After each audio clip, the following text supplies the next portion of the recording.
विद्या हेच धन आहे रे, श्रेष्ठ साऱ्या धनाहून। तिचा साठा जयापाशी, ज्ञानी तो मानती जन।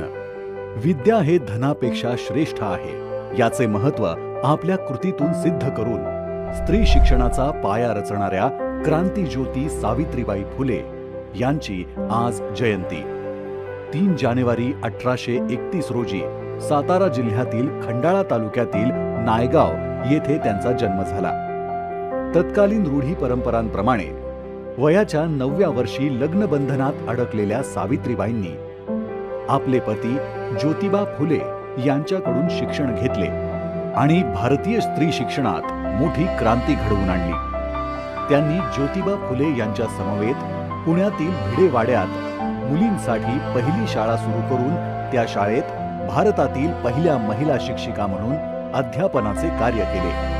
थोडक्यात महिलांच्या शिक्षण व सक्षमीकरणात सावित्रीबाईंनी अतिशय महत्त्वाची भूमिका बजावली। यासोबतच विधवांचे पुनर्वसन, बालविवाह, केशवपन, सामाजिक व धार्मिक गुलामगिरी यांसारख्या तत्कालीन प्रश्नांवर देखील त्यांनी आवाज उठवला। आपल्या सुधारणावादी विचारांचा प्रसार करण्यासाठी, त्यातून समाजात जागरूकता निर्माण करण्यासाठी सावित्रीबाईंनी काव्य फुले व 52 कशी सुबोध रत्नाकर हे काव्यसंग्रह लिहिले। आज त्यांचा हा संपूर्ण जीवन प्रवास आपल्या नारी शक्तीच्या अदम्य साहसाची ओळख करून देतो।